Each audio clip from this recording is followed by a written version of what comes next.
In a small village nestled between misty mountains, there lived a curious girl named Elara.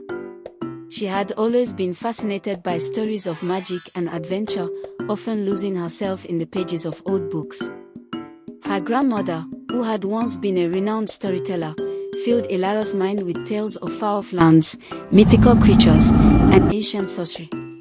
But as much as Elara loved these stories, she never imagined she would one day live in one herself.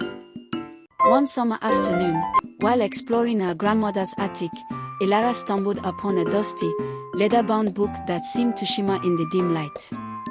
The cover bore no title, but it was adorned with intricate symbols that Elara had never seen before, symbols that seemed to shift and change as she gazed upon them. Intrigued, she carefully opened the book. To her surprise, the pages were blank, except for a single line of text on the first page, asterisk, speak, and the story shall unfold. Asterisk. Elara hesitated, her heart pounding with excitement and a touch of fear. Gathering her courage, she whispered, "Show me a story of adventure." The words on the page began to swirl and dance, forming a scene that seemed to leap off the paper. Colors and shapes merged and twisted until they became a living, breathing world. Before she knew it, Elara was no longer in the attic. She found herself standing in a dense forest, the air thick with the scent of pine and the sound of rustling leaves. A gentle voice echoed around her. Welcome, Elara. You have unlocked the magic of the book. The story you seek is yours to live. Elara soon discovered that the book had the power to transport her into any story she desired. Each time she spoke a wish, she was whisked away on a new adventure. She fought dragons, sailed stormy seas, and even explored ancient ruins filled with treasure. In one story, she befriended a young dragon named Ember, who became her loyal companion. Together, they outwitted a tyrant king and uncovered a hidden kingdom beneath the mountains. In another, she sailed with a crew of daring pirates, searching for a legendary treasure hidden on a remote island. The journey was fraught with danger, storms, sea monsters, and rival pirates, but Elara's quick thinking and bravery earned her the respect of the hardened crew. As they reached the island, she realized that the true treasure was the camaraderie and trust she had built with her newfound friends. But there was a catch. Once a story began, it had to be completed before she could return home. The more stories she lived, the more she noticed something strange. The adventures grew more perilous, the stakes higher.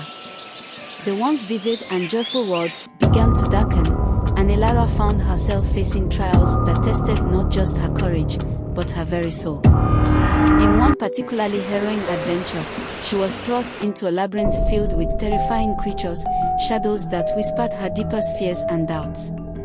The labyrinth seemed alive, shifting and changing to confuse her. Every step was a battle against despair. It was only through sheer willpower and the memory of her grandmother's stories that she found her way out, but the experience left her shaken. As days turned into weeks, and weeks into months, Elara experienced more than she had ever dreamed of. But the joy of discovery was gradually replaced by a growing unease. The book, once a source of wonder, now felt like a cage, binding her to a relentless cycle of increasingly dangerous adventures. She began to suspect that the book was feeding off her emotions, growing stronger with each tale, as if it had a will of its own. One day, after narrowly escaping an ancient temple's collapsing ruins, Elara realized that she had never questioned where the book came from or what it truly wanted. The thought gnawed at her, and she began to fear that if she continued, she would lose herself to its power, trapped forever in its endless stories. Determined to uncover the truth, she returned to her grandmother's attic and spoke her final wish, "Show me the origin of your magic." This time, the book didn't whisk her away to a new world. Instead, the symbols on the cover began to glow, and the room around her transformed into a grand library filled with ancient tomes, the air thick with the scent of parchment and old wood. The walls stretched into infinity, filled with shelves of books, each one glowing faintly. In the center of the room stood a wise, old man with a long beard, his eyes twinkling with knowledge and a sadness that seemed to echo through the ages. You seek the truth, Elara. The man said, his voice deep and resonant. This book was created long ago by a powerful sorcerer, a man who sought to preserve the stories of countless worlds. It holds the dreams and nightmares of many, but it also carries a curse. The more it is used, the more it binds its wielder to its magic, drawing on their emotions, their desires, until they become a part of the book itself, forever trapped in its pages, their own story unwritten. Elara's heart raced. How do I break the curse? The old man's gaze softened, and he smiled sadly. To break the curse, you must write your own ending. You must choose to leave the book behind and never use its magic again. The book is a powerful tool, but it is also a prison for those who lose themselves in its pages. You have the strength to walk away, but the choice is yours alone. Elara hesitated. The book had given her so much adventure, knowledge, experiences beyond her wildest dreams. But she knew that if she continued, she would lose herself to its power, her identity swallowed by the endless stories. With a heavy heart, she took a deep breath and whispered, I choose to return home and end this story. The library faded away, and Elara found herself back in her grandmother's attic. The book lay closed in her hands, the symbols no longer glowing. She knew that she could never open it again, for to do so would be to risk everything she had fought to preserve, her sense of self, her freedom. Elara carefully placed the book back on the shelf, knowing that she had made the right choice. But her curiosity was not entirely satisfied. Before leaving the attic, she took one last look at the book, and with a piece of chalk, she wrote a single warning on its cover, asterisk, beware the stories you seek, for they may consume you. Asterisk.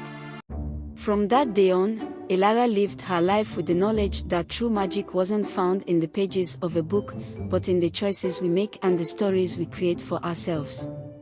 She continued to explore the world, seeking out new experiences, but always with a sense of caution and a deep understanding of the power of stories. Years later, when Elara had become a grandmother herself, she would tell her own grandchildren stories of the adventures she had lived through the magic book. But she never told them where to find it, nor did she reveal its secrets. The book remained on the shelf in the attic, its symbol silent and its power dormant, waiting for the next curious soul to find it, but Elara's story had come to a close, and she was content with the life she chose to live. Yet, as the years passed, the village spoke of a mysterious, old book that had once belonged to Elara, a book filled with unimaginable adventures. Some claimed to have seen it, while others believed it was just another of Elara's wonderful tales. But the book was real, hidden away, and it waited patiently for the day when someone else, drawn by the lure of its magic, would open its pages and begin their own story.